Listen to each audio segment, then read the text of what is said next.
estas últimas afirmaciones que dices, hagamos lo que hagamos, no podemos hablar más que desde nosotros mismos. Eso es muy moderno. Los medievales eran tan seres humanos como nosotros y no hablaban desde sí mismos, hablaban desde Dios, desde su concepción de Dios. Los griegos no eran ni cristianos, ni modernos, ni nada, y no hablaban desde el antropocentrismo, hablaban desde otro centro.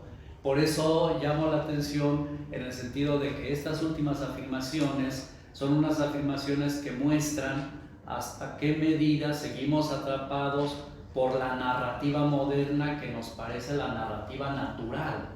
Ahora, lo otro, y es que cuando uno piensa en estas cosas, una de las primeras cosas que piensa es ¿y qué sigue?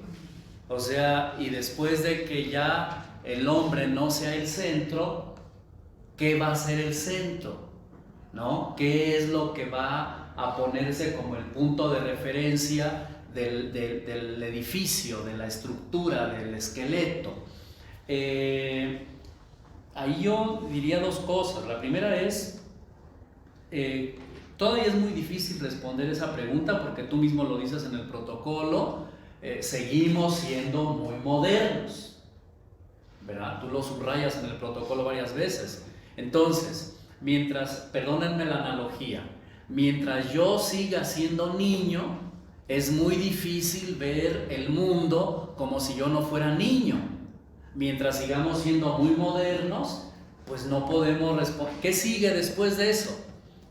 Pues sabe. Eso por un lado. Ahora, por otro lado, el siglo XIX y el siglo XX, Heidegger es uno de los ejemplos, buscan alternativas que nos hagan, que nos ayuden a buscar la descentración de la realidad, del mundo, de las ideas, en el hombre. Buscan alternativas.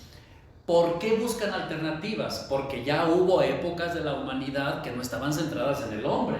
La Edad Media, los griegos, y si nos ponemos con cosas que ya me rebasan, pues podemos ver otras culturas que no están centradas en este endiosamiento del hombre, vamos a decir así, de la razón. Entonces, hay filósofos como Heidegger, como Foucault, el propio Sartre, Levinas, que buscan, digamos, transitar hacia un modelo diferente. Vamos a ver aquí cuál es la propuesta de Heidegger. Pero hay una cosa que no quiero dejar pasar, que es la siguiente. Porque tú mencionaste también en tu comentario, hablaste de las etapas. Y claro, así es como lo entendemos. En historia, pues nos han enseñado y revisamos que el tiempo, digamos, histórico, tiene sus etapas. Y que después de una etapa, en términos cronológicos, vino otra etapa, y luego otra etapa, y luego otra etapa. Ok. Pero Heidegger, justamente una de las cosas que nos va a mostrar en Ser y Tiempo, en la segunda parte de Ser y Tiempo, es que el tiempo sí tiene una dimensión cronológica en la cual se puede hablar de que a una etapa le sucede otra etapa y luego otra etapa y luego otra etapa. O sea, que el tiempo tiene una dimensión cronológica que va como una flecha de allá para acá, ¿verdad? Del pasado hacia el futuro o del futuro hacia el pasado. ¿Ok? Pero una de las tesis revolucionarias de Heidegger, basado en un texto de San Agustín, de las Confesiones, del libro 9 de las Confesiones de San Agustín, es que el tiempo tiene sobre todo una dimensión estrictamente sincrónica, no diacrónica, sino sincrónica. Es decir, que en realidad esto de tratar el tiempo en términos de una etapa primera y luego una etapa segunda y luego una etapa tercera y luego una etapa cuarta, ese modo de tratar el tiempo en realidad es un modo espacial de tratar el tiempo.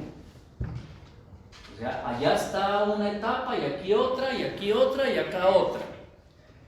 Pero Heidegger va a demostrar que la dimensión más radical del tiempo es en realidad una dimensión sincrónica y que ahí, más que de etapas, hay que hablar de diferentes modos de estarse haciendo presente el tiempo cada vez. Voy a repetir la idea.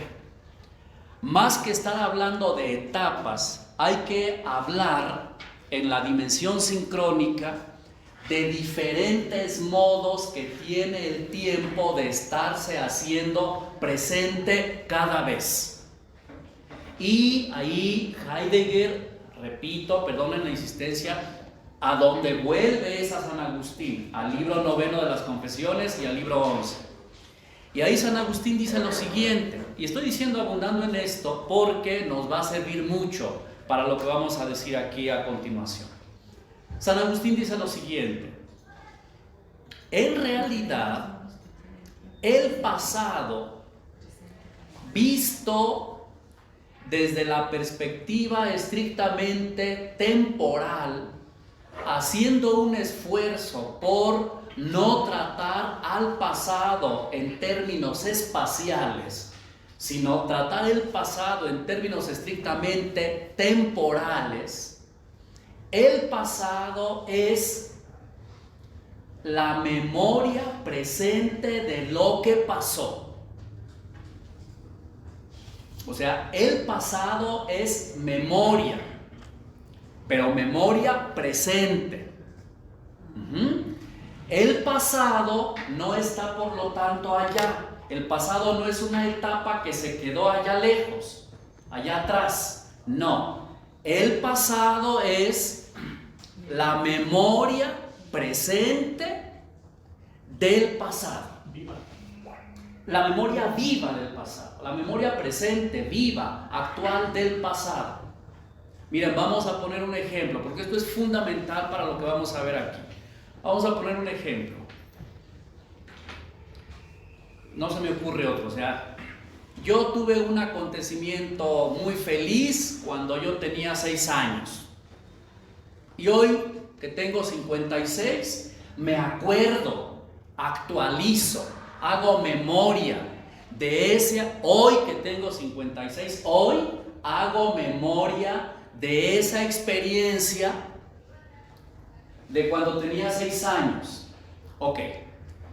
Pero como ha sido un evento que me ha acompañado toda mi vida, cuando yo tenía 30 años de edad, también hacía memoria del mismo evento. Pero fíjense lo interesante. La memoria del mismo evento de cuando yo tenía 6 años, cuando la hacía cuando tenía 30, no es la misma que ahora que tengo 56.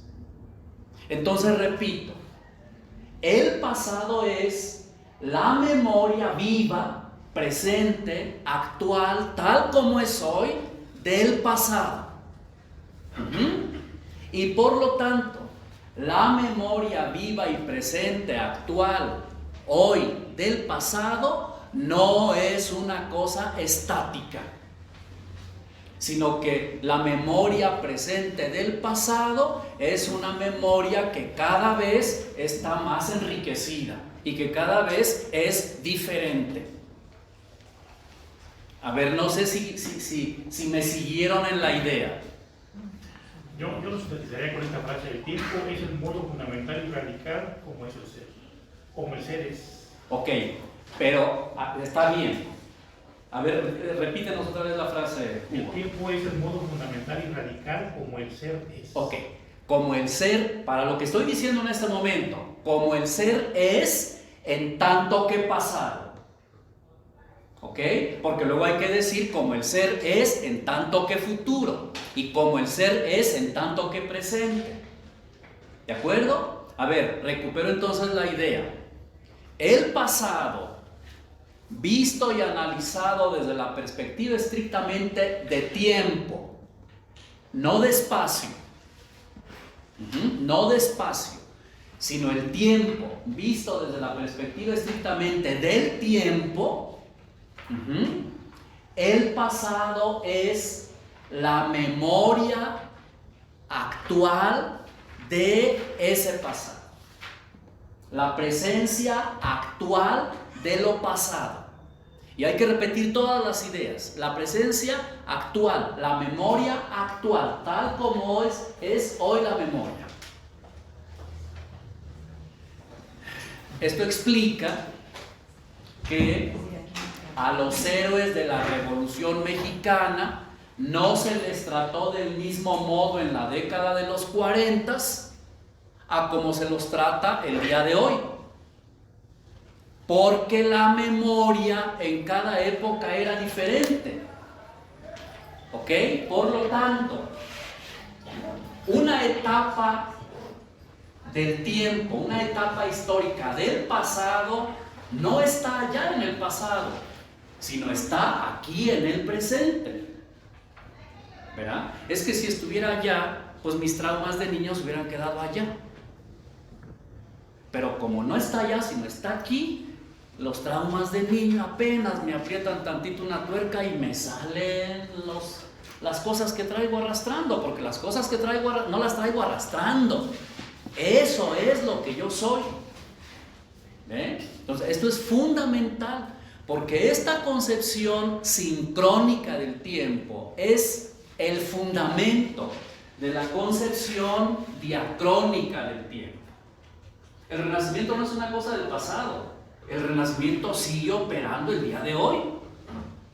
Si fuera una cosa del pasado, pues ni siquiera tendríamos posibilidad de hablar del Renacimiento. O sea, si fuera una cosa del pasado en tanto que pasado, es que iba a decir que estaría sepultada en el olvido, pero es que hasta el olvido es una manera de mantener las cosas con nosotros. ¿Puedo agregar 3 premisas? Sí. Que dice, para Heidegger el pasado solo es para un presente, esa es una. La 2, el pasado no es para nosotros lo que fue en sí mismo. Y la 3, hay por ende una lejanía temporal entre el historiador y el pasado. Ahí está, así como lo acabas de decir. Lo que quiero subrayar y digamos cerrar ahí el comentario, porque tus observaciones nos sintetizan muy bien, es entonces el pasado en esta concepción del tiempo sincrónica es la presencia actual de lo pasado en la memoria.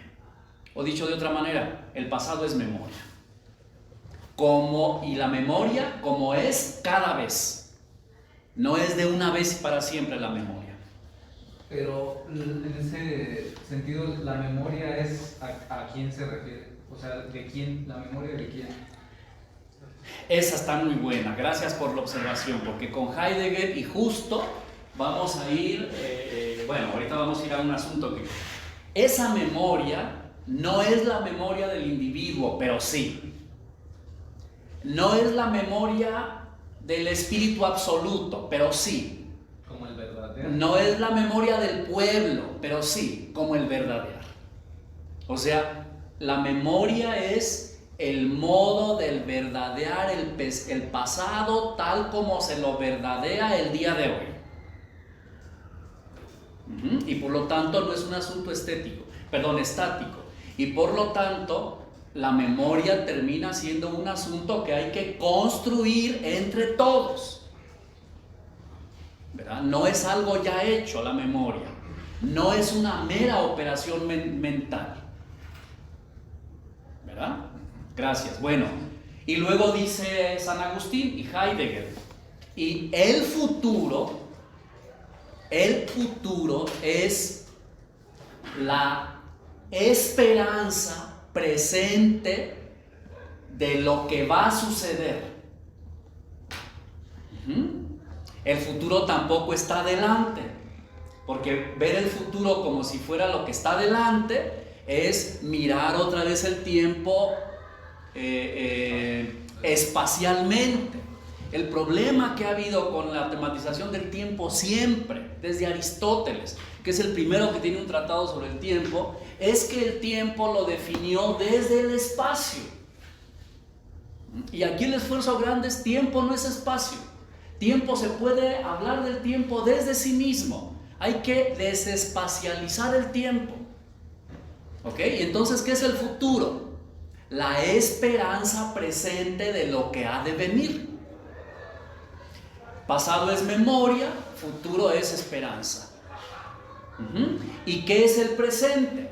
Pues el presente, tal como la palabra lo dice, es la presencia de lo que está siendo. Fíjense lo interesante.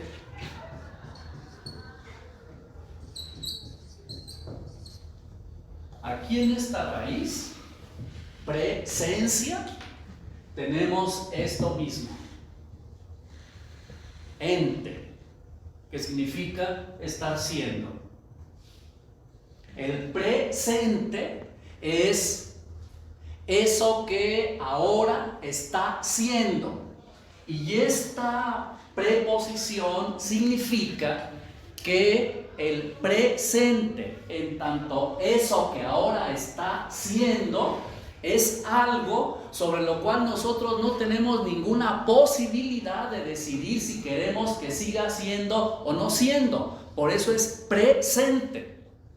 Uno puede hacer todo lo que quiera para que el futuro, una vez que sea presente, sea como uno quiere que sea. Y sin embargo, el presente terminará siendo como él es. ¿Verdad? Uno quisiera, pues ya se inscribió al doctorado y está en el doctorado y ahora ser feliz. Pues sí. Sí es uno feliz, pero no como había pensado, sino como de hecho es, sino como de hecho está haciendo. Y entonces tenemos que en el presente está aconteciendo la memoria y la esperanza. Entonces somos esclavos del tiempo, no somos libres. Híjole, sí. Pero el tiempo no es el... Luego tenemos existencialistas a abundar sobre ese tema, ¿no? Claro. Y no es también un poco como ese temor a la nada, o sea, el temor a no sé, a desaparecer, a llegar. Eso está muy bueno. Eso está muy bueno. Voy a decir por qué. Porque ya les he comentado que la época moderna en el fondo es bien cristiana. Sí. Bien cristiana.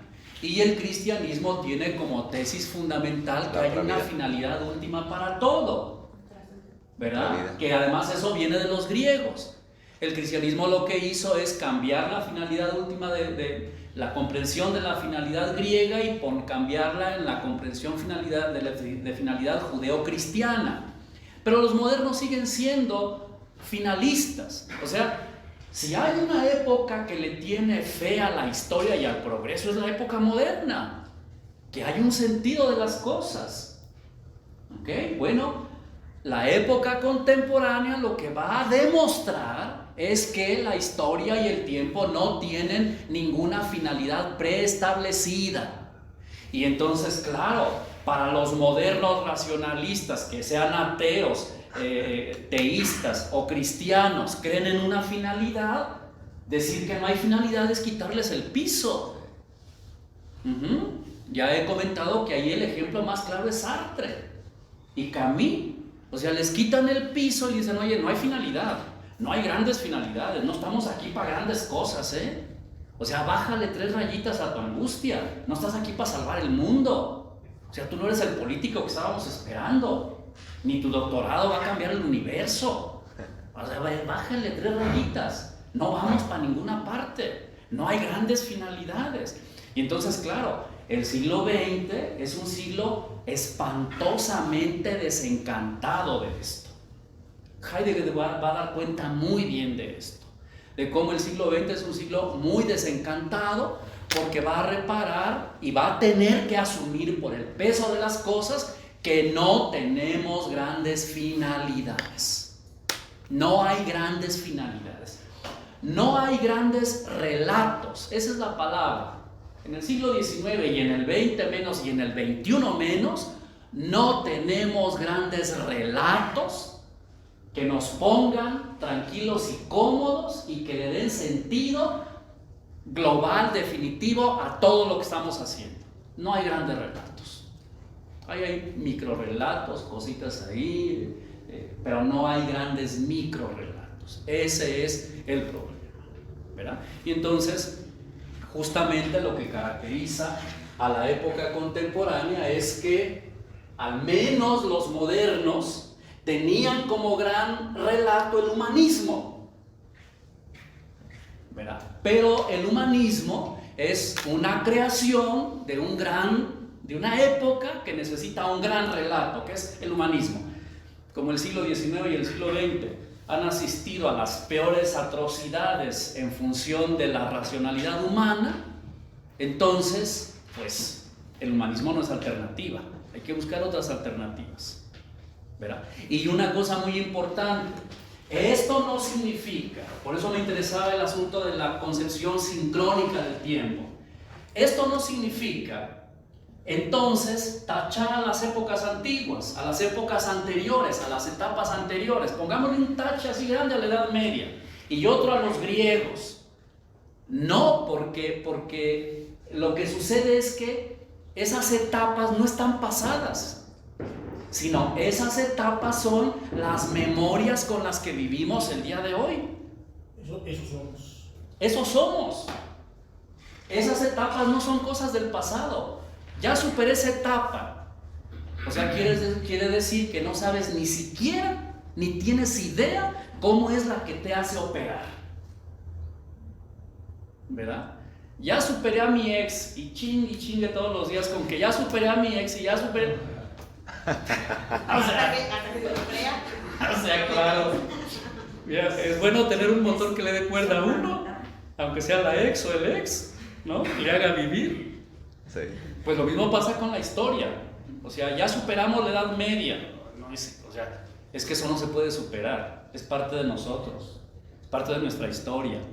Y esa perspectiva del tiempo es más radical, más fundamental que la perspectiva diacrónica, porque la perspectiva diacrónica sigue siendo muy espacial, ¿verdad? Ok, miren. Bueno, ¿alguna otra observación? ¿Algún otro comentario? Solo para complementar. Adelante. Justamente Heidegger ve todo este asunto, la crítica a la técnica, y bueno, ahorita comentaba esto de que en la modernidad se tiene al humanismo como misión. En esta época contemporánea, más bien, acaba de salir esto de la inteligencia artificial y los pronósticos son destrucción, ¿no? O sea, más bien creo que ahora estamos cambiando esa visión de un futuro brillante, una misión ontológica, por una grave destrucción por la misma técnica, por lo que no sé. Mira, una observación sobre tu comentario. Yo creo que no hay etapa de la historia, al menos de las que tenemos muchos registros, no hay etapa, viendo el tiempo en estos términos diacrónicos, no hay etapa que en un determinado momento o en momentos importantes no se ponga apocalíptico. Sí, es cierto, eso es cierto. Entonces, cuando salen estas voces ahí apocalípticas del fin del no sé qué, y que la inteligencia artificial, si sale mal algo va a salir malísimo, yo digo, esos son síntomas a los que habría que ponerle mucha atención, porque no son síntomas que están apareciendo por primera vez en la historia de la humanidad. Cada etapa tiene su propia sintomatología de sus apocalipsis.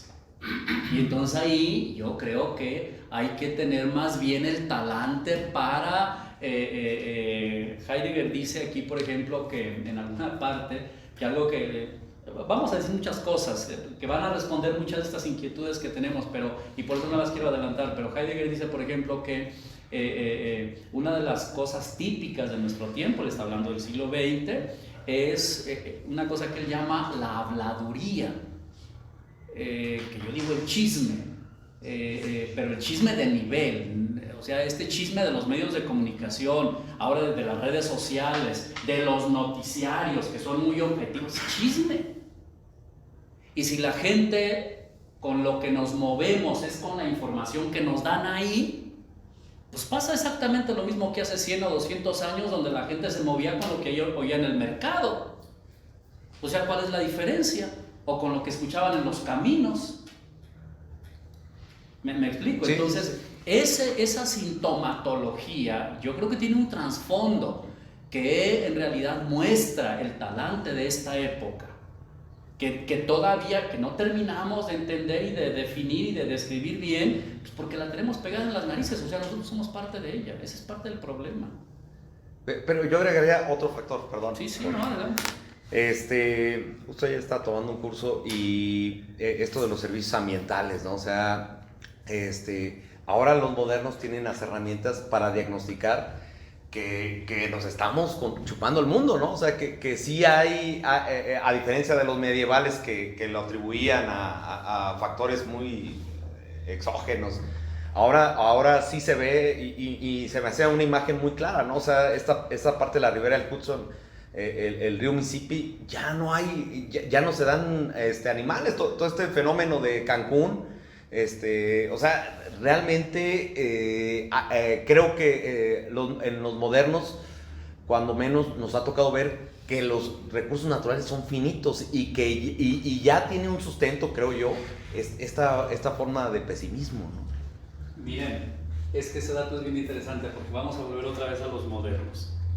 Perdonen que vuelvo a los caballitos de batalla, pues, pero es que como los modernos siguen siendo en el fondo bien cristianos, y estamos hablando del siglo XVIII y del siglo XVII, y pues todavía a principios del siglo XIX, donde se piensa en el siglo XVIII y el XIX que el planeta tiene recursos inagotables, sí.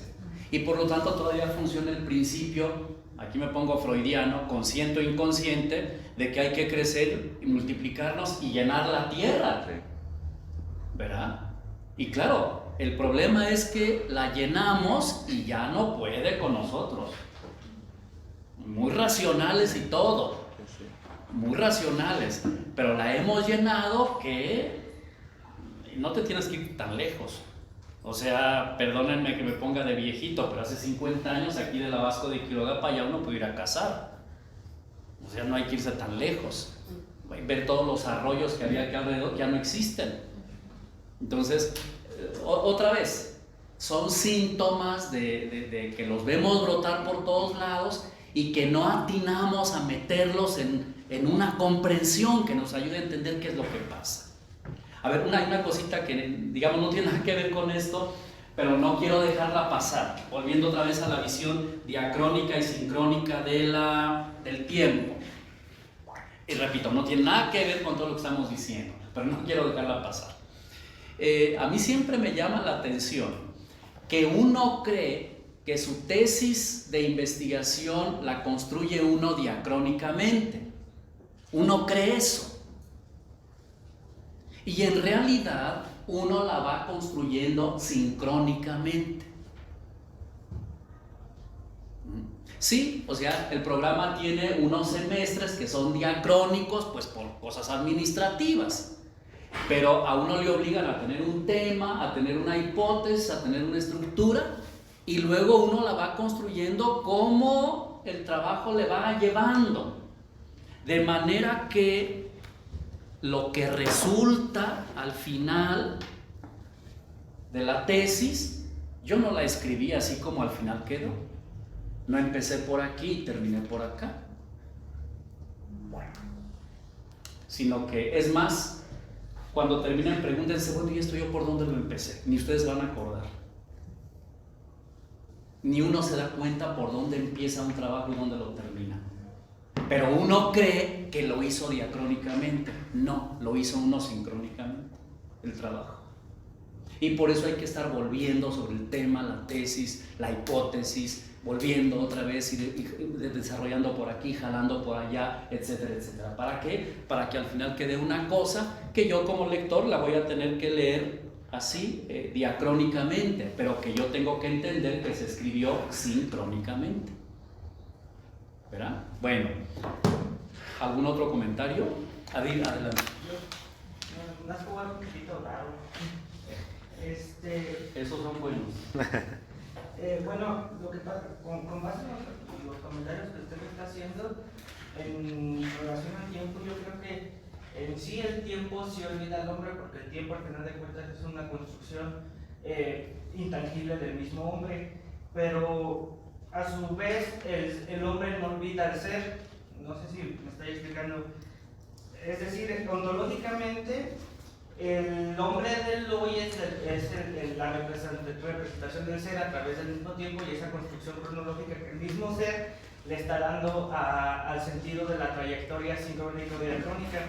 Y por lo tanto, o en teoría, el ser en sí es la representación del mismo ser de diversas conciencias, lo podría ejemplificar con las virtudes de Aristóteles, que en realidad para él era la concepción del ser.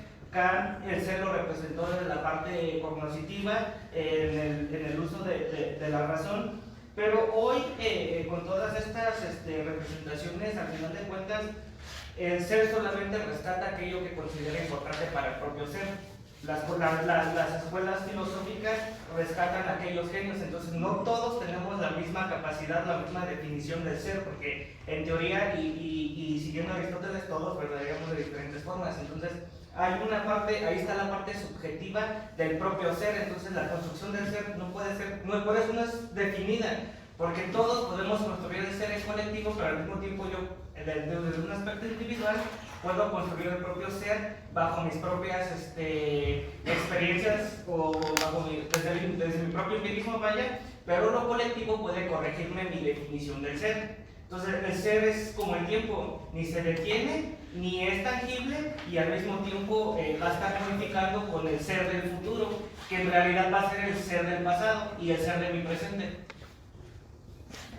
A ver, dos comentarios. La tesis de Heidegger es que ser es tiempo. Ser es tiempo. Sea en tanto que memoria, sea en tanto que esperanza, sea en tanto que presencia. Ser es tiempo. Entendido en términos sincrónicos, no diacrónicos. O sea, lo diacrónico no está mal, pero es derivado de lo sincrónico. Esa es una primera observación. Y otra observación. En cierto sentido, sí, lo que es y el tiempo son una construcción nuestra, y digo nuestra para no decir ni individuo ni sujeto.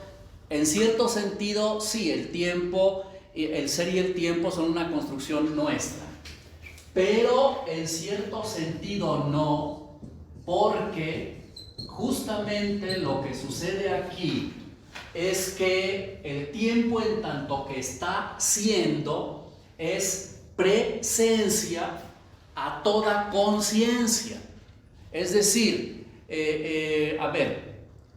no hay ser y tiempo porque yo tenga conciencia. Yo digo, quien tenga conciencia, así sea Dios. No hay ser y tiempo porque haya conciencia de, sino hay conciencia de porque hay ser y tiempo. ¿Ok? Ahí digamos, en términos teoréticos, ser y tiempo sí son una construcción. Aquí hay una construcción de eso. Pero esa construcción está posibilitada porque estamos en el torrente de ser y tiempo, por decirlo así. ¿Verdad? Bueno, simplemente para subrayar lo que tú has comentado. Adelante, por favor. Bueno, yo nada más tenía un poco de duda con esta parte de la finalidad, de la carencia más bien de finalidad. Tiene un poco que ver también ahí el planteamiento que maneja, que es parte de la modernidad, pero yo al final Nietzsche, un poco con la idea del superhombre. Sí. Miren, es que ese asunto es bien importante. Gracias también. A ver, fíjense una cosa interesantísima. Interesantísimo. Ya he insistido en que Kant es la gran figura moderna y que es cristiano hasta la pared de enfrente. Luterano, creyente, piadoso hasta la pared de enfrente. Y que por lo tanto él, como cristiano piadoso hasta la pared de enfrente, pues tendría que mantener la idea de que el hombre, la creación, la naturaleza, todas las cosas, pues tienen una finalidad y que esa finalidad es Dios, ¿verdad? Como cristiano. Bueno, pues él, en honestidad con la propia razón, demuestra, perdonen las redundancias, que no se puede demostrar que las cosas naturales tengan una finalidad predeterminada. No se puede demostrar que las cosas estén hechas deliberadamente, estén hechas para. Que el concepto de finalidad es una invención de la razón, que es una idea de la razón, pero la finalidad no es una característica de las cosas, sino una idea de la razón. Este manzano tiene como finalidad dar manzanas. A ver, está bien, pero esa es una idea tuya de la razón, no es una característica del manzano. Al manzano le tiene sin cuidado dar manzanas o no dar, o estar hecho para eso. Eso sería lo primero. Entonces, el asunto es que el que desmonta toda la construcción de la finalidad es Kant, precisamente Kant. Y va a demostrar que eso no tiene ninguna contradicción con su propia fe cristiana, ¿verdad? Y claro, el que le va a sacar raja a ese árbol es Nietzsche. O sea, Nietzsche va a decir, si no hay finalidad para la naturaleza, también Kant lo dice, tampoco hay finalidad para la historia. O sea, no hay finalidad en nada. El Estado no tiene una finalidad, digamos, una finalidad intrínseca, una finalidad que le pertenezca a su propia esencia. No, la idea de finalidad es una idea de la razón. Insisto, el que le va a sacar raja a ese árbol es Nietzsche, negando absolutamente toda finalidad. Pero yo inclusive diría, ya lo he comentado pero lo repito, más que Nietzsche, los lectores de Nietzsche, ¿verdad? Porque es que Nietzsche tampoco es un autor ligero, Nietzsche es un autor serio, entonces tampoco se sale como por la tangente tan fácil. Pero la convicción de la filosofía del siglo XIX y del siglo XX, y ahí yo sí digo de toda la filosofía del siglo XIX y XX, es que la finalidad es una idea de la razón, no una característica de las cosas, ¿verdad? Bueno, no sé si esto conecta un poco con tu inquietud, ¿de acuerdo? Ok, ¿algún otro comentario? Yo creo que esta época de transición, yo la llamaría así, de trauma, por decirlo de alguna manera, en la que se hace crítica del hombre mismo, de su venir en la historia, pudiera parecer a primera vista nueva, pero en realidad no es. Estaba checando por ejemplo, Marco Aurelio, los estoicos. Marco Aurelio decía, no eres más que un espíritu con un cadáver a cuestas. Me puse a pensar, bueno, ¿por qué los estoicos se llegan a ese tipo de reflexiones? Séneca también por ahí abunda en ese tipo de cosas. Me puse a pensar en el contexto histórico, la crisis del Imperio Romano, la próxima caída. Yo creo que en el siglo XIX, el XX, la revolución industrial, la Primera Guerra Mundial, la Segunda Guerra Mundial, como que simbraron las mentes y crearon ese tipo de cosas, pero al mismo tiempo dan pauta, o creo que se impuso mucho el pesimismo, ¿no? La filosofía del absurdo de Camus, que llegó también a otros ámbitos del arte, el teatro, etcétera, etcétera. Pero yo creo que no se ha contemplado mucho la filosofía de la esperanza, ¿no? La filosofía de la vida. Bergson intentó por ahí un poquito con su vitalismo, pero como que quedó desfasado eso. Es que sí los hay, o sea, a ver, es que el pesimismo es muy optimista. Porque luego pensamos que el pesimismo es, pues el pesimismo es que esto... No, el pesimismo es muy optimista. O sea, el pesimismo lo que dice es, a ver, no hay sentido. Ya, tranquilos. Esto no tiene sentido. O sea, vivamos así, Marco Aurelio, los estoicos. No nos vamos a cortar las venas porque esto no tiene sentido. ¿O sí? A mí, uno de los que de adolescente, ya lo comenté creo, me defraudó tremendamente de estos pesimistas era Camus precisamente. Porque Camus es el filósofo del absurdo. Entonces yo dije, bueno, si este dice que es el filósofo del absurdo, ¿por qué no se mata? ¿Por qué no se quita la vida si esto no sirve para nada? ¿Verdad? Pues no. Más bien ganó el premio Nobel de Literatura y más bien, les digo, es un pesimismo muy optimista. Claro, luego estrelló, era borracho y jugador y parrandero con Juan Charrasqueado y estrelló el carro afuera saliendo de París, se murió a los 50 y tantos años. ¿Verdad? Pero este pesimismo del siglo, este pesimismo francés, es un pesimismo narcisista, muy optimista, enojado contra el cristianismo, al que cree optimista ingenuo, etc. Miren, a ver, antes de que se me vaya, esta cosa. Alguien de ustedes puede decir, y con razón, ¿y eso qué tiene que ver con la epistemología jurídica? Alguien puede decir, ¿y eso qué? ¿Eso a qué viene o qué? ¿Eso cómo conecta o qué tiene? O sea, ¿esto para qué estamos perdiendo el tiempo con esto? Alguien puede decir, y está en su derecho, o sea, está en su derecho.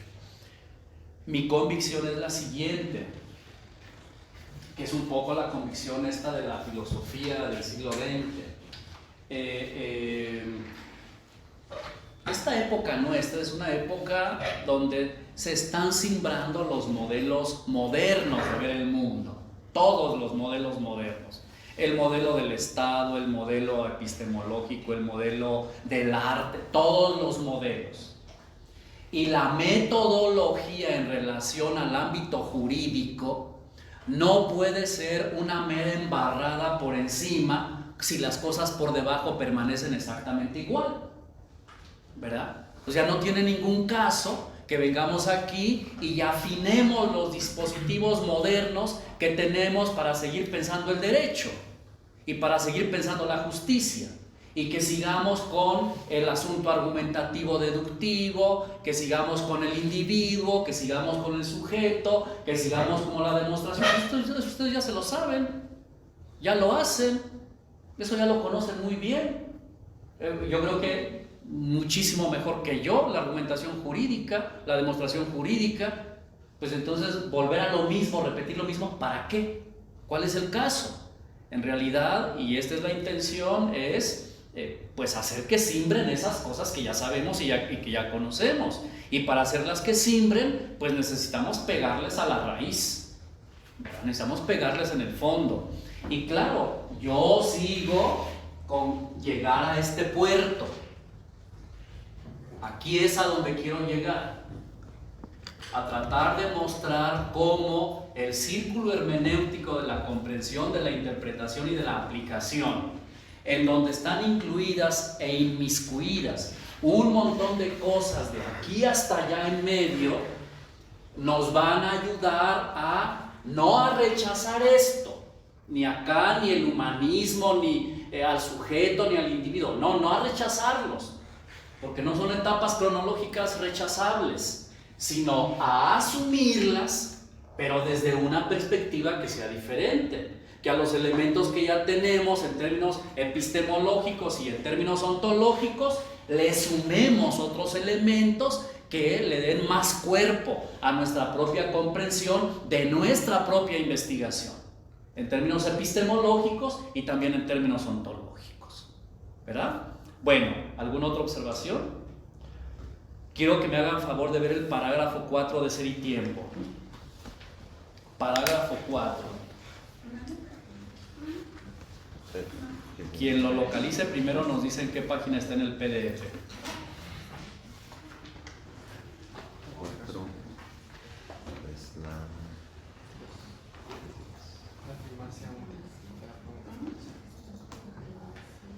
Es el PDF 22. ¿Sí? Página 22 del PDF. Sí. ¿Sí? Así es. Ok. Localicen por favor ese parágrafo. Como les digo, yo quiero llegar allá, parágrafo 31-32 de Ser y Tiempo, y luego al capítulo 9 de Verdad y Método de Gadamer. Quiero llegar allá. Pero para llegar allá, pues necesitamos hacer un recorrido de varias ideas para que luego aquellas ideas caigan en tierra fértil. Y una meta intermedia, más bien una meta próxima a la que digamos quiero poner como un punto al que vamos a llegar, es ahí en el parágrafo 4, el primer párrafo del parágrafo. Bueno, el parágrafo 4 se llama la primacía óntica de la pregunta por el ser, ¿no? La primacía óntica de la pregunta por el ser. Y el primer párrafo empieza así, dice así: la ciencia en general puede definirse, etc. ¿De acuerdo? Y luego el siguiente párrafo empieza así, dice: el Dasein no es tan solo un ente que se presenta entre otros entes. ¿Sí? ¿Lo tiene todo el mundo? Sí. Ok. Miren, voy a leer ese párrafo. Ese párrafo es ahorita como nuestro punto de llegada de las ideas que voy a decir, que vamos a explicar, a exponer. A ese párrafo vamos a llegar, pero lo quiero leer de una vez para que lo tengan presente, les resuene. Y luego vamos a irnos al parágrafo 1 a recoger algunas ideas del 1, otras del 2, otras del 3, para rematar en este parágrafo 4, en ese párrafo. Doctor, ¿De acuerdo? El Dasein, según entendí yo, es un nombre concreto particular. ¿Será ahí? Para allá voy a ir. Para allá voy a ir. Ahorita nada más lo digo, y justamente una de las palabras importantes es esa de Dasein. ¿Ok? Pero para allá vamos a ir. Dice así el párrafo. Dice: el Dasein no es tan solo un ente que se presenta entre otros entes. Lo que lo caracteriza ónticamente es que a este ente le va en su ser este mismo ser. Hay que poner atención a dónde están los puntos, donde hay unas palabras en cursiva. Sigo. La constitución de ser del Dasein implica entonces que el Dasein tiene en su ser una relación de ser con su ser. Y esto significa, a su vez, que el Dasein se comprende en su ser de alguna manera y con algún grado de explicitud. Es propio de este ente el que con y por su ser, éste se encuentre abierto para él mismo. La comprensión del ser es ella misma una determinación de ser del Dasein. La peculiaridad óntica del Dasein consiste en que el Dasein es ontológico. ¿Ok? Bueno, no se preocupen si no le entendieron a nada, no pasa nada. No pasa nada. No pasa nada. Heidegger es así. Heidegger es así. Pero quiero que resuenen las ideas, que resuenen las palabras, que resuenen las frases y que reparen en las cursivas y que reparen también en dónde están las comas, en dónde están los puntos, qué ideas se separan en el párrafo. ¿De acuerdo? Lo voy a leer otra vez rápidamente y me voy a ir al parágrafo primero. El Dasein no es tan solo un ente que se presenta entre otros entes. Lo que lo caracteriza ónticamente es que a este ente le va en su ser este mismo ser. La constitución de ser del Dasein implica entonces que el Dasein tiene en su ser una relación de ser con su ser. Y esto significa, a su vez, que el Dasein se comprende en su ser de alguna manera y con algún grado de explicitud. Es propio de este ente el que con y por su ser se encuentre abierto para él mismo. La comprensión del ser es ella misma una determinación de ser del Dasein.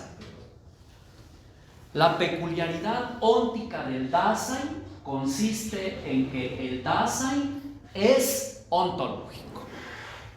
¿Ok? Ahí está a ese parágrafo, a ese parrafito es al que quiero que lleguemos.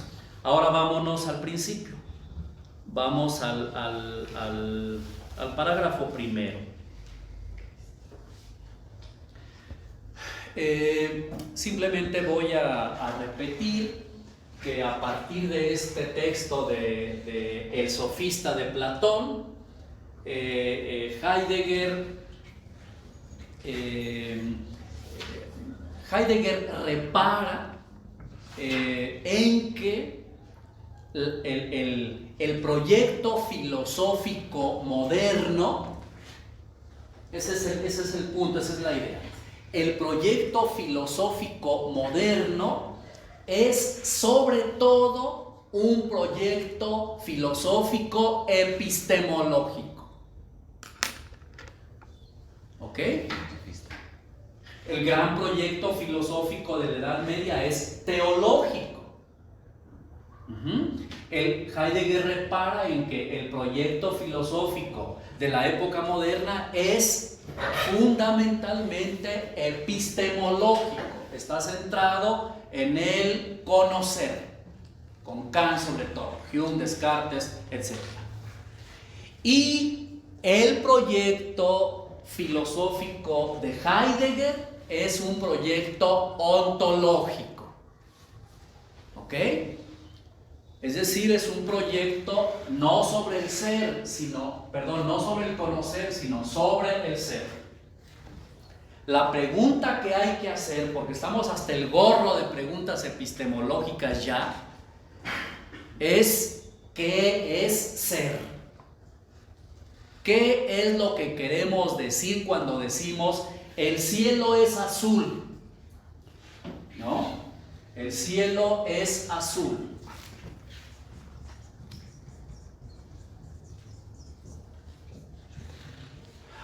Todas las demás palabras son fáciles de analizar. Y esto, como damos por hecho que todo el mundo lo entiende, pues nadie se detiene en eso. Pues en eso hay que detenernos. Doctor, pero por ejemplo, esa universalidad del ser es lo que lo hace complejo, pero un acercamiento podría ser el sentido de ese ser. De hecho, es el acercamiento que Heidegger va a proponer, ¿verdad? O sea, ¿qué sentido tiene la palabra ser? ¿Qué sentido tiene cuando decimos que algo es? ¿Qué queremos decir cuando decimos que algo es? ¿Cuál es el sentido de ser? ¿Ok? Miren, hay muchas cosas que por cosas de tiempo no me puedo entretener, pero a propósito de tu comentario vale la pena decir lo siguiente. Ya sabemos que el maestro de Heidegger es Husserl. Y Husserl es muy importante porque Husserl es un parteaguas fundamental de una ruptura que se hace no con Kant, sino con los kantianos del siglo XIX. Y Husserl hace una ruptura para, plantear unas preguntas más radicales que lo que estaban haciendo los neokantianos. Ok, pero Husserl tuvo a su vez un maestro en Viena que era un sacerdote que luego dejó el sacerdocio pues porque sus filosofías no estaban de acuerdo con la ortodoxia cristiana lutera. Bueno, es cierto, él era católico y deja el sacerdocio, que se llama Franz Brentano. Y Brentano escribió un libro pequeñito que se llama Sobre la múltiple significación del ser en Aristóteles. Así se llama el librito. Sobre la múltiple significación del ser en Aristóteles. Y Brentano lo que demuestra, que fue su tesis doctoral, es una cosita chiquita así, fue su tesis doctoral, muy jovencito Brentano. Lo que Brentano demuestra es que todo eso que la escolástica dice que dijo Aristóteles, Aristóteles no lo dijo, porque las ediciones críticas del siglo XIX permiten leer a Aristóteles, vamos a decir así, no al Aristóteles de la escolástica. Y lo que Brentano descubre es que en Aristóteles el ser se dice de varias maneras, se dice de muchas maneras, y por eso escribe ese libro que se llama Sobre la múltiple significación del ser en Aristóteles. Bueno, Heidegger ha estudiado mucho a Brentano, ha estudiado muy bien ese librito de Brentano sobre Aristóteles, y se pregunta, justo por eso tu observación es muy pertinente, y Heidegger se pregunta, ok, el ser se dice de muchas maneras, según nos ha mostrado Brentano que dice Aristóteles. ¿Cuál es el principal? De esos modos en los que el ser se dice, cuando decimos que algo es, ¿dónde lo puse? Bueno, pues aquí está siendo, acá está es, y por ahí debe aparecer muchas veces el ser, la palabra ser. Si eso se dice de muchas maneras, la pregunta es, ¿cuál es la más importante? ¿Cuál es la principal de la que se derivan todas las demás? Y entonces la pregunta de Heidegger es esa: ¿cuál es el sentido fundamental de ser? ¿Ok? Y por eso la filosofía de Heidegger se va a llamar ontología fundamental. Ya no epistemología, sino ontología fundamental. ¿De acuerdo? Ok. Bueno, vamos al parágrafo 1. Miren, ahí en el parágrafo 1, pues casi voy a decir nada más el título, aunque ya habíamos comentado alguna cosa. Dice Heidegger: hay necesidad de una repetición explícita de la pregunta por el ser. Y la primera línea es muy famosa, que ya la leímos aquí, la comenté. Hoy esta pregunta, la pregunta por el ser, ha caído en el olvido. Y ha caído en el olvido porque la pregunta moderna es la pregunta por el conocer, no por el ser. Se dio por hecho en la época moderna que sabíamos qué era ser, y entonces más bien se preguntó por qué es conocer. Y hay necesidad, ese tiempo es de 1927, Heidegger empezó a trabajar desde 1918, hay necesidad de preguntar qué es ser. ¿Ok? Bueno, me brinco cosas ahí, si tuvieron oportunidad de leerlas, de revisarlas, pues ahí encontraron cosas buenísimas y cosas muy, muy interesantes. Voy a ir al parágrafo 2. Quiero que me hagan favor de encontrar un párrafo como de la mitad del párrafo. A ver, el párrafo empieza así: si la pregunta por el ser debe ser planteada explícitamente y llevada a cabo de tal manera, repito, si la pregunta por el ser... Página 17. Gracias. Eso. ¿Lo tienen todo el mundo? ¿Sí? Ok.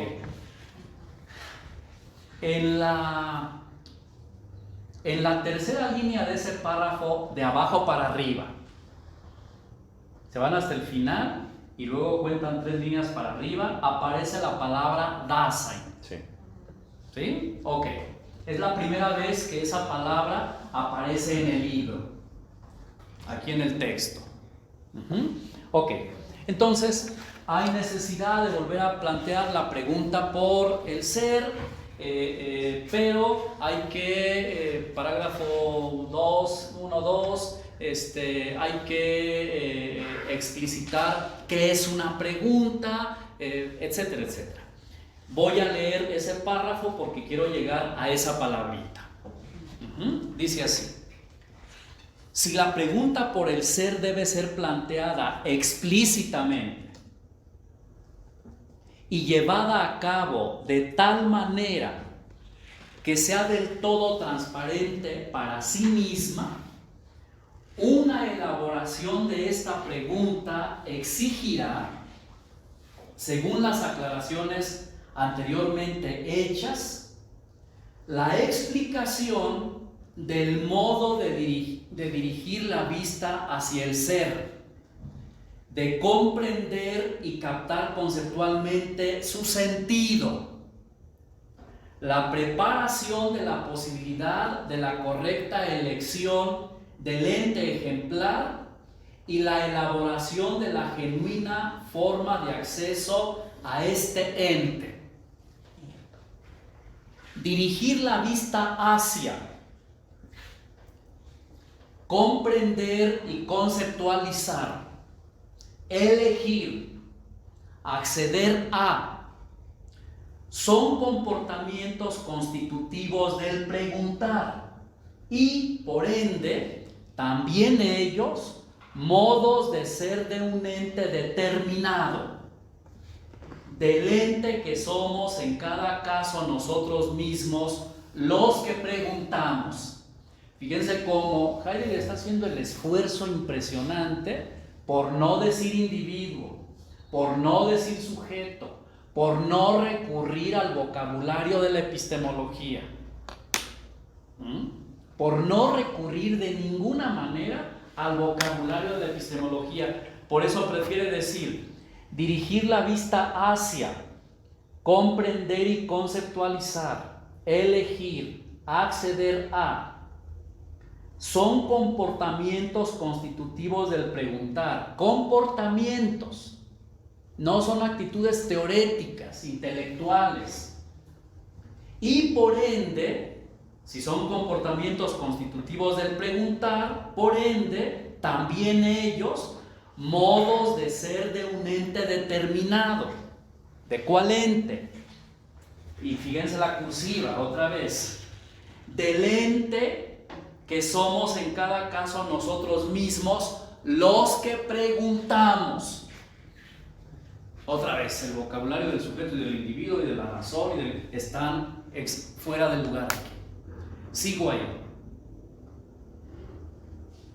Por consiguiente, elaborar la pregunta por el ser,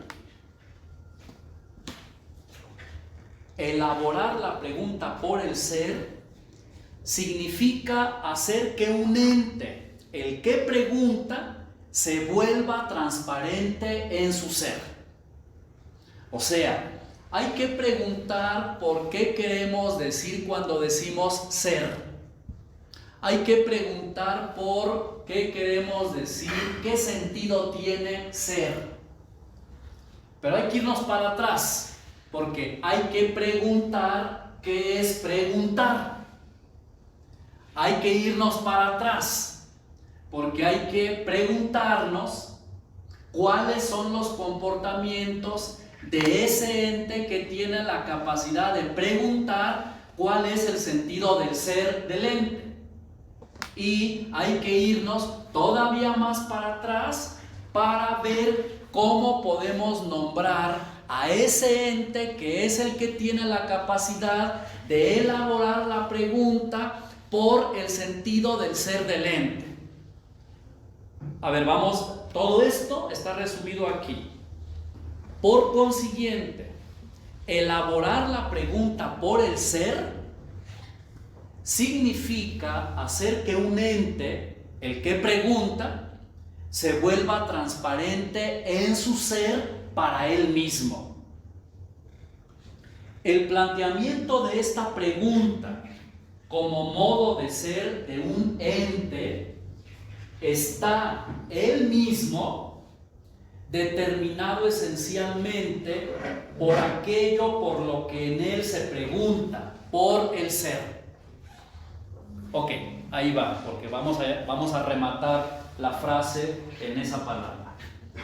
A este ente que somos en cada caso nosotros mismos y que, entre otras cosas, tiene esa posibilidad de ser, que es el preguntar, lo designamos con el término Dasein. ¿Ok? Voy a repetir y voy a subrayar y quiero, digamos, llamar la atención sobre cada expresión. ¿Ok? Dice así: a este ente que somos en cada caso nosotros mismos.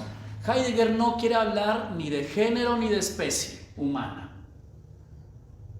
ni de el hombre, ni de el individuo, sino dice: a este ente que somos en cada caso nosotros mismos y que, entre otras cosas, no es la única, ni la primera, ni la mejor, ni nada, entre otras cosas, tiene esa posibilidad de ser, que es el preguntar, lo designamos con el término Dasein. ¿Ok? Muy bien. Miren, esta palabrita y esta frasecita ha hecho correr páginas y páginas de tinta.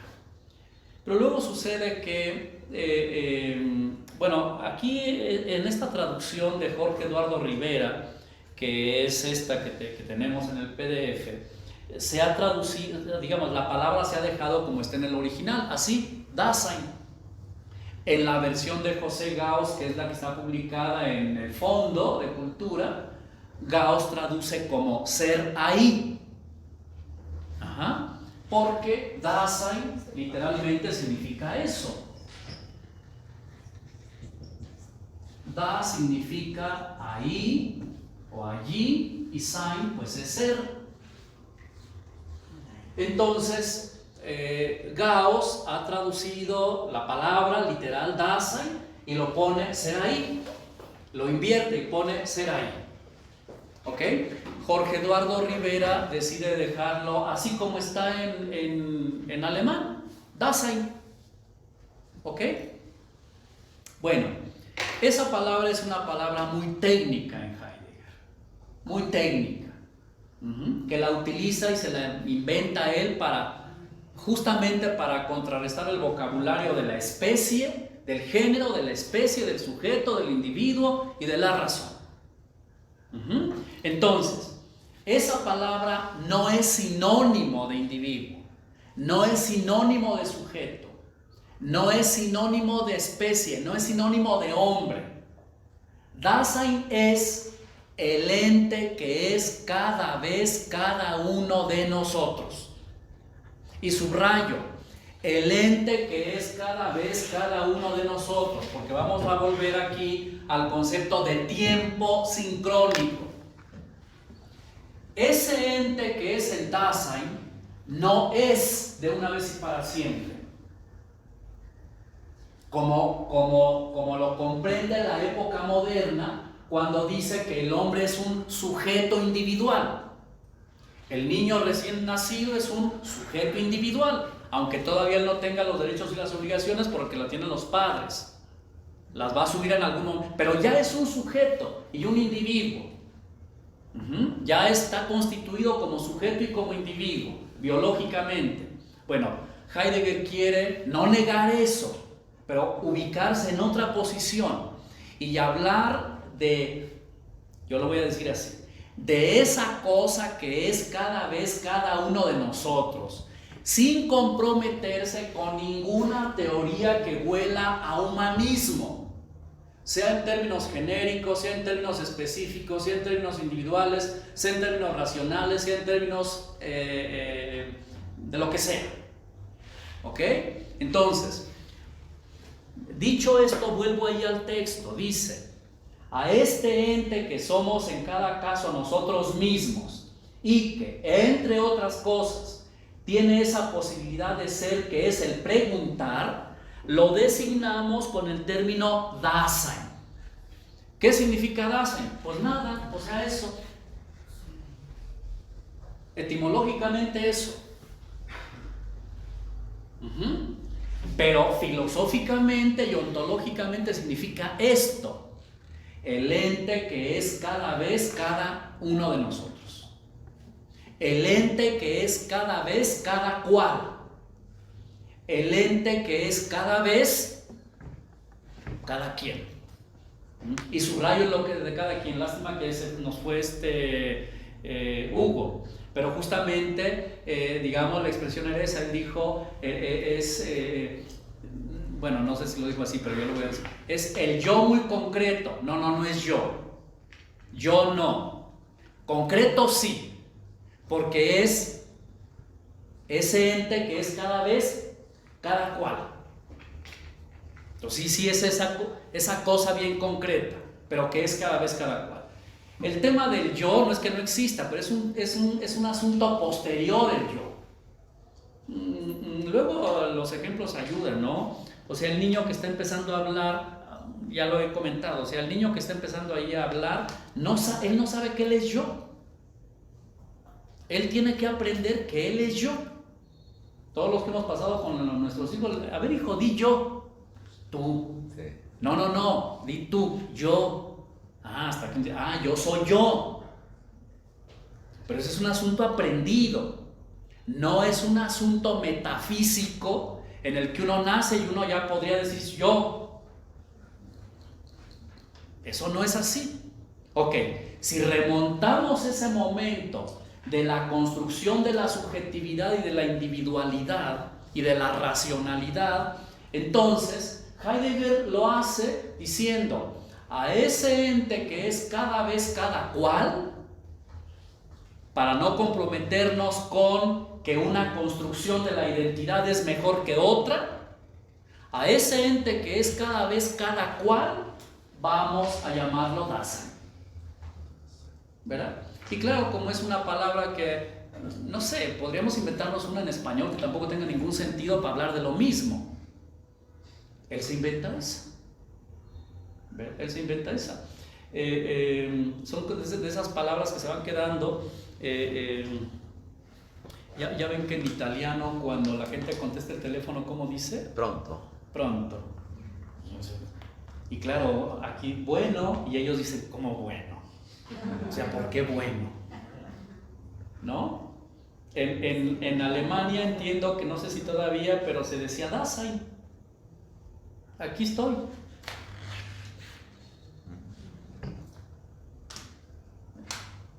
Entonces, otra vez, ¿qué es Dasein? Es el ente que es cada vez cada cual. Que entre otras cosas tiene la posibilidad de hacer la pregunta por el sentido del ser del ente. Entonces, si queremos aclararnos qué es ser, tenemos que aclararnos la pregunta, ¿qué es lo que preguntamos cuando decimos ser? Pero para poder aclararnos qué es lo que preguntamos cuando decimos ser, necesitamos que ese ente que tiene la posibilidad de preguntar qué es ser, sea aclarado en su ser mismo. Y a ese ente vamos a empezar por aclararlo diciendo que es Dasein. O sea, que es el ente que es cada vez cada cual. Claro, como el lenguaje del género y de la especie nos parece un lenguaje natural, entonces esto a uno le suena a nada. Pues les tengo la noticia de que Aristóteles inventó lo del género y la especie. O sea, ese vocabulario no existe antes de Aristóteles. Él se lo inventa. Él lo crea para poder catalogar y organizar las cosas.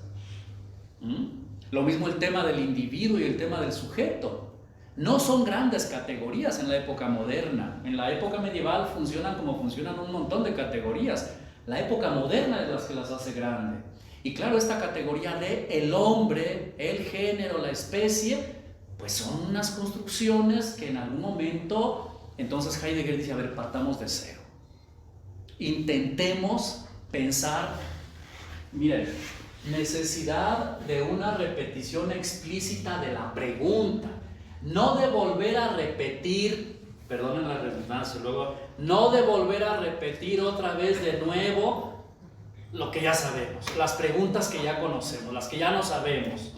No, hay que hacer una repetición explícita de la pregunta por el ser. Y si eso requiere que tengamos que barrer nuestra propia concepción, la comprensión que tenemos de nosotros mismos, pues hay que hacerlo.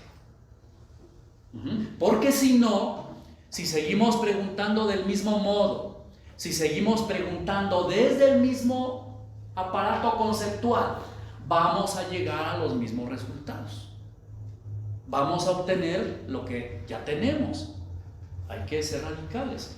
Esto explica, o volviendo un poco al comentario de hace un rato, que claro, la mitad del mundo intelectual y filosófico estaba entusiasmadísimo con Heidegger, y a la otra mitad esto le sonaba a herejías. A herejías. Octavio Paz leyó Ser y Tiempo cuando era embajador, o no sé qué, era diplomático en la India, ¿no? Por ahí en los, no sé, los 40 o 50, no sé exactamente, pero leyó Ser y Tiempo estando allá, no sé si en francés o en alemán, y a partir de ahí escribió El laberinto de la soledad. No sé si han leído El laberinto de la soledad. Si no lo han leído, está bueno, y si lo han leído después de que estudiemos a Heidegger, les va a hacer sentido justamente ese modo de hablar de Octavio Paz en El laberinto de la soledad, porque está, o sea, Octavio Paz, el genio de Octavio Paz, más allá de las críticas que se le puedan hacer, el genio de Octavio Paz es en que escribe El laberinto de la soledad nutrido por Heidegger, pero sin dejar rastro de Heidegger en El laberinto de la soledad. Bueno, ok, a ver, déjenme ver.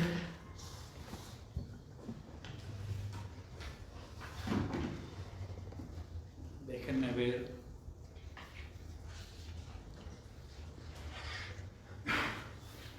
Déjenme ver el otro párrafo que tenía.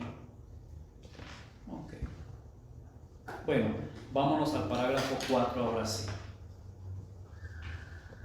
Ahí al parrafito que teníamos, que subrayamos, al que ya leí. Párrafo 22. Párrafo 2, ¿verdad? El párrafo 2, ¿qué página es? La 22. ¿No? Página 22, el segundo párrafo del parágrafo 4. Ok, voy a leer otra vez el párrafo, igual, y van a ver cómo ahora va a hacer mucho más sentido. Y luego voy a hacer algunos comentarios a cada una de las afirmaciones. Ahora sí, entonces, dice así, primera afirmación. El Dasein no es tan solo un ente que se presenta entre otros entes. Primero dice lo que no, en una línea. El Dasein no es tal cosa. No es un ente más que se presenta entre otros entes. Entonces, ¿qué es? Ahí va. Lo que lo caracteriza ónticamente es que a este ente le va en su ser este mismo ser. A ver, vamos con una primera observación. Heidegger hace una distinción muy importante, muy importante. Déjenme borrar un rincón para...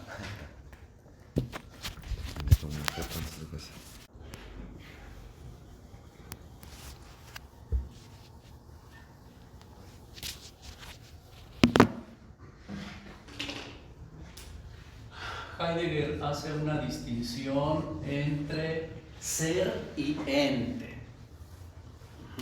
No es lo mismo el ser que el ente, porque el ente se refiere, digamos, a cada cosa.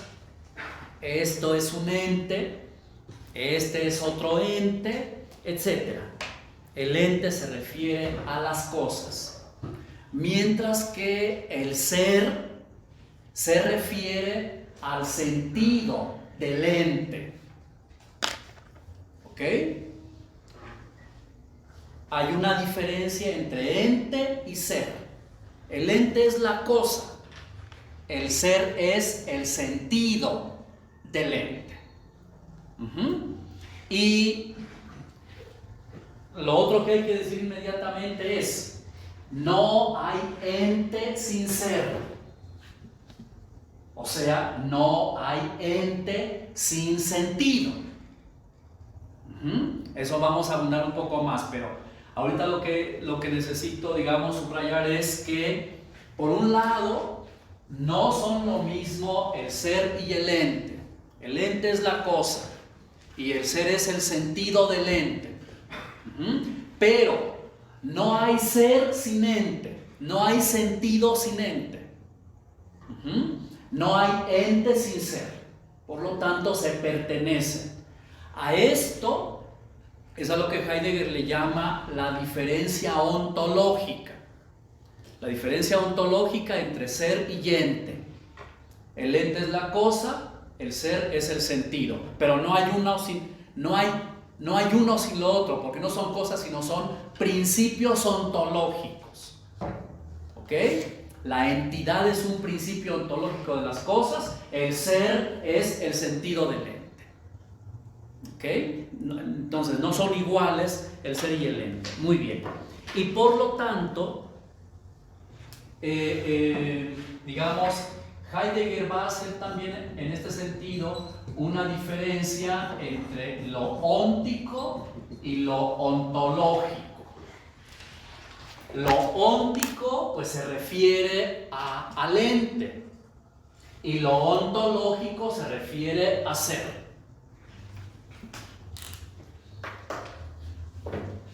Ahorita esto va a quedar, espero, muy claro. Voy a repetir la segunda frase del párrafo. Dice así: entonces el Dasein no es solo un ente que se presenta entre otros entes. Lo que lo caracteriza ónticamente, o sea, el Dasein es un ente como cualquier otro ente. Nada más que, así como cada zona óntica, cada zona de entes, cada zona óntica, digamos, la historia es una zona óntica. La biología es otra zona óntica, otra zona de entes. El derecho es otra zona óntica, otra zona de entes. ¿Ok? Bueno, lo que al Dasein lo caracteriza ónticamente, o sea, en tanto que es un ente, es que a este ente, o sea, al Dasein, a este ente le va en su ser este mismo ser. Y esto significa que el Dasein es un ente que está siendo su propio ser. No nacemos ya hechos, pues, sino que tenemos que hacernos. Pero ese tener que hacernos no es un tener que ni moral ni jurídico, sino es un tener que ontológico. Lo propio de este ente que es cada uno de nosotros es que es un ente al que en su ser le va su mismo ser. En eso que está siendo, no haciendo también, en eso que está siendo, está haciendo su propio ser. Okay.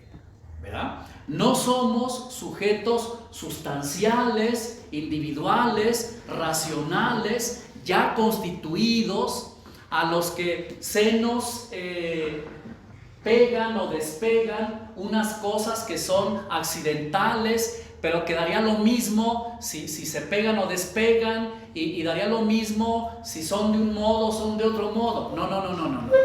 El ente, el Dasein, es un ente que tiene como característica que en su ser le va su mismo ser. Miren, esto es tan importante que, digamos, nada de lo que hacemos somos, tenemos, recibimos, etcétera, es accidental, porque en todo ello nos está yendo nuestro propio ser. En el estar siendo como estamos siendo cada vez y cada quien, en ese estar siendo como estamos siendo cada quien, en eso nos está yendo nuestro propio ser. Mira, a ver, voy a poner un ejemplo. O sea, bueno, yo mientras pues voy a hacer esto, pero ya luego que pueda, entonces sí voy a hacer lo que quiero hacer. Pues en eso que vas a hacer mientras que no quieres hacer, también vas a hacer. Sí. En ese siendo podría hablarse de un concepto natural y uno artificial, y artificial me refiero a la influencia externa del propio ser. A ver, sí, pero no, porque el concepto de natural y artificial nos va a jalar hacia el individuo y hacia el sujeto, y no queremos ir hacia allá. Y de hecho, esta dimensión ontológica, a ver, estamos hablando de la dimensión ontológica de... A ver, déjenme armar el trabalenguas. Estamos hablando de la dimensión ontológica de este ente que tiene unas características ónticas que son anteriores a la distinción entre natural y artificial. ¿Ok? O sea, esto de lo que estamos hablando aquí no es ni natural ni artificial, es anterior a lo natural y a lo artificial. Es otra vez. Miren, es que la otra cosa pues que nos ha acostumbrado mucho la época moderna es que somos lo que somos porque somos muy conscientes de ello, porque tenemos conocimiento de ello, porque sentimos. Pues no. O sea, lo que somos lo hemos recibido, ¿verdad? Y claro, lo hemos recibido, y luego con todo lo que hagamos o dejemos de hacer, en ello nos está yendo nuestro propio ser. Ya he puesto el ejemplo de mi daltonismo. Yo pienso que traigo una camisa roja, espero que eso sea cierto. Yo no sería Alfonso Villa en esta perspectiva. Yo no sería Alfonso Villa si no fuera daltónico. ¿Me explico? O sea, el daltonismo no es un accidente a mi individualidad y a mi sustancialidad. El daltonismo es un modo como ontológicamente a mí me va mi propia realidad óntica. Yo mido lo que mido, 1,73 o no sé cuánto. Eso no es un mero accidente. En esas medidas que yo tengo me va mi propio ser. Estoy siendo en ello. No es un accidente, algo que no importa, no pasa nada, luego se te quita o puedes mejorarlo, No, en todas esas mejoras, todas esas cosas, te va tu propio ser. O sea, lo que caracteriza al Dasein es que es un ente al que en su ser le va su propio ser. No hay un ser ya hecho. Esto era muy de la escolástica y muy otra vez muy cristiano. Dios ya nos creó a nosotros a su imagen y semejanza, ya somos seres humanos, nacemos ya como seres, ya nada más hay que desarrollarse. A ver, no es que eso no sea verdad, pero lo que Heidegger dice es, pero eso es posible gracias a que a esta cosa que somos nosotros, lo que le caracteriza es que en su ser le va su propio ser. Dime. Sí, entonces, estas características de las cuales usted habla, el ser es tan igual como diferente, ¿no? Porque el ser se desarrolla por sí mismo, pero a la vez está conectado por otro ser, o sea, es el ente y el ser y el ser. Eso está muy bien, porque hablar de ser, de el ser, nos lleva siempre el riesgo de que creamos que es una cosa estática. No. Por eso yo insisto en lo de estar siendo.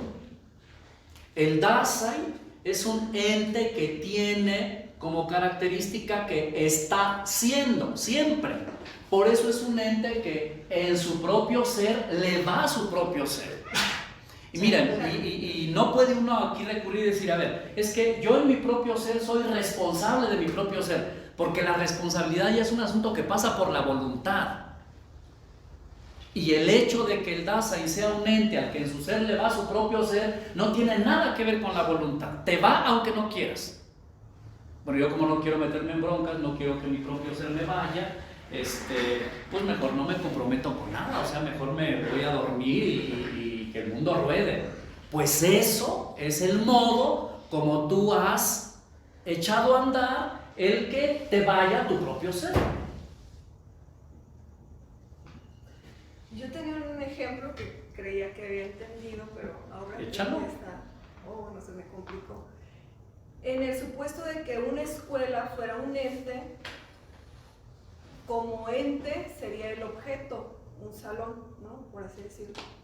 Y como sentido, el sentido de la escuela se podría entender como un proceso formativo del entorno al que pertenece. Sí. A ver, vamos a hablar del ente que es la escuela. Es que al ente que es...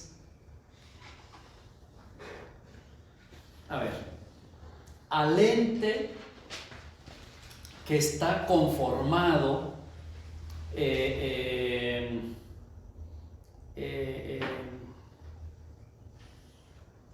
por más de una cosa de esas que somos cada vez cada uno de nosotros. Heidegger le llama Mitdasein. Mit, en lugar de pone una preposición aquí al principio, Mitdasein, que significa con, ¿verdad?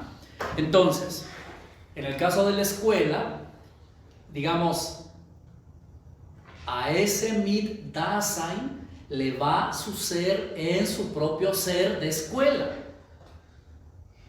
Porque la escuela no le hace el edificio, sino lo hace pues que haya profesores, que haya estudiantes, que haya administración, que haya programas, que haya etcétera, etcétera. O sea, la única manera de hacer la escuela es de estar haciendo la escuela. Y en ese estar haciendo la escuela, a la escuela le está yendo su propio ser. Les digo que la pandemia para mí fue un ejemplo ejemplar de esto, perdonen la redundancia, porque creíamos que las cosas humanas estaban hechas ya de una vez y para siempre, que la escuela ya estaba hecha, que la enseñanza ya, que nunca íbamos a volver a recluirnos como en la antigüedad a la koinonía, a la oikía, a la casa, sino que la vida humana naturalmente era política, de la polis, a eso me refiero, y toma la que nos encierra. ¿Por qué? Porque el Mitdasein, el Dasein, tiene como característica, es un ente al que en su propio ser le va a su propio ser. Adelante. Sí, bueno, a lo que voy entendiendo, el ser está antes de todo concepto. Sí. De toda construcción. Es decir, el ente no puede ser ni objeto ni sujeto. Así es. Por lo tanto, el ente cuando está siendo se constituye a sí mismo, pero a su vez influye a otros entes en su construcción ontológica. Debe de haber una relación entre ente y ente. No sé, es que no concibo como un ente aislado de otro ente, porque la construcción ontológica tiene características que son tan iguales pero tan diferentes de otros entes. Sí, a ver, muy bien. A ver, muy bien. A ver, una primera observación y luego una segunda, lo digo así para que no se me olvide. Y para ser concreto, a ver si puede. La primera es, tenemos que estar haciendo el esfuerzo de que Dasein no es individuo. ¿Ok? Que Dasein es el ente que es cada vez cada cual. No individuo, no sujeto. Una. Y luego la otra. dijiste que el ente está en relación con otros entes. Fíjense una cosa interesantísima. Heidegger va a decir, no, en relación no. En relación no. Unos entes con otros entes están más que relacionados. Unos entes con otros entes son respectivos. Y la respectividad es un nivel ontológico más profundo que la mera relacionalidad. ¿Ok? O sea, esta botella no está en una mera relación con la mesa, sino que para que esa botella esté a mi disposición, ya ven que soy bien gritón y además no he aprendido nunca a no hablar con la garganta, entonces necesito botella de agua. Para yo tener a mi disposición esa botella de agua, cada vez que yo la necesito, no hago un argumento acá, digo, necesito agua, no, estiro la mano y agarro la botella. ¿Ok? Para yo tener a disposición la botella, la botella necesita, pues que la mesa esté así como está. Por lo tanto, entre la botella y la mesa no hay una mera relación, sino una es respectiva de la otra. Y para que la mesa pueda estar en esa respectividad con la botella, pues necesito que el piso esté así. Y para que el piso esté así, pues necesito que la construcción esté así. Y para que la construcción esté así, pues, y entonces hacemos una cadena, no de relaciones, sino de respectividad ontológica de las cosas. ¿Ven? Eso gracias por subrayarlo, por recogerlo, gracias a todos y a todos. Por eso, miren, no hay preguntas que estén fuera del lugar, ni comentarios que estén salidos, no, échenla así como viene. Otra vez, la época moderna, sobre todo con el tema de la física, nos enseñó que la naturaleza eran relaciones entre cosas, entre fuerzas, entre masas, entre cuerpos, y que por lo tanto esas relaciones eran pesables y medibles, irreductibles a fórmulas matemáticas. No que esté mal la relación, claro que sí, eso es así en matemáticas, en física. Pero ese estrato tiene su condición de posibilidad en la respectividad ontológica de los entes. En la respectividad ontológica, a ver, vamos a decir, en la respectividad ontológica de lo óntico. Los entes tienen con las cosas una relación de ser entre ellas. No es una mera relación física que se pueda quitar o no quitar, es respectividad ontológica.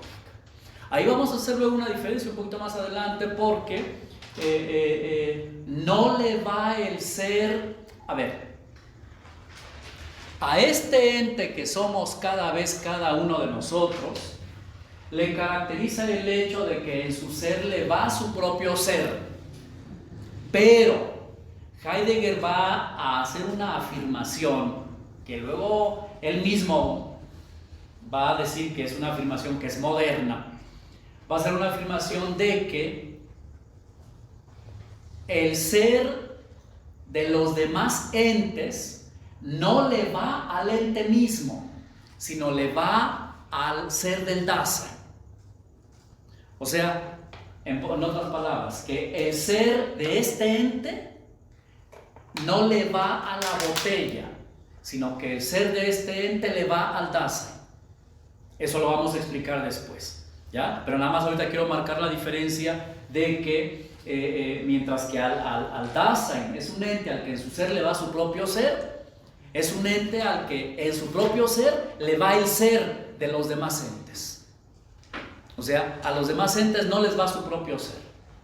Eso es lo que quiero decir. Adelante. Pero bueno, en ese elemento respectivo, ¿no condicionaría la ontología del ente? O creo que sí nos respondió con su ejemplo de la botella, pero como que me queda duda en esta parte no sé si decirle concepto o elemento respectivo, porque hasta cierto punto el ente está condicionado a la ontología de otro ente, y es ahí donde hay esta, no sé si decirle ya relatividad de la construcción de los propios entes y sus ontologías. Sí, lo que pasa es que luego Heidegger va a decir que hay ontologías regionales, digamos, sí, o sea, digamos, no es que los entes sean respectivos todos a todos, sino los entes son respectivos a lo que son, digamos, la botella es respectiva a la mesa, pero la botella no es respectiva a Venus, al menos de manera directa no lo es, ¿verdad? Y por lo tanto hay que poner algunas zonas ontológicas, regiones ontológicas, ¿verdad? Ok, miren, entonces, el Dasein no es tan solo un ente que se presenta entre otros entes. Lo que lo caracteriza ónticamente como ente es que a este ente le va, subrayado, en cursivas, perdón, le va en su ser este mismo ser. ¿Ok? Bueno, vamos a dejarle ahí. Y la próxima sesión retomo el párrafo y explicamos las siguientes afirmaciones.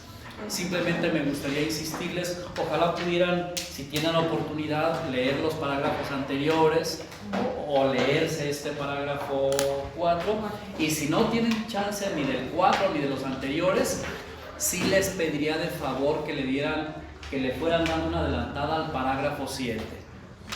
Al parágrafo 7. Y ya con lo que estamos diciendo, ya se nos van a ir aclarando ideas de ahí del parágrafo 7.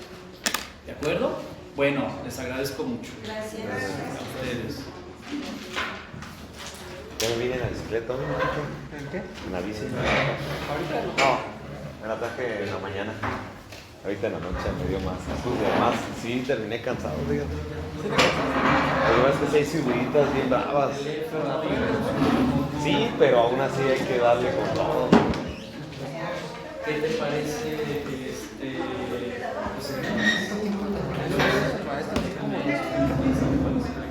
No, Toda la vida. O sea, porque le saca algo a cada. Están las manzanas. no, bueno, es que ya trae todo el contexto, ¿no? O sea, se está explicando, agarra un párrafo importante. Pero lo relaciona. Toda la teoría. Pero aún así.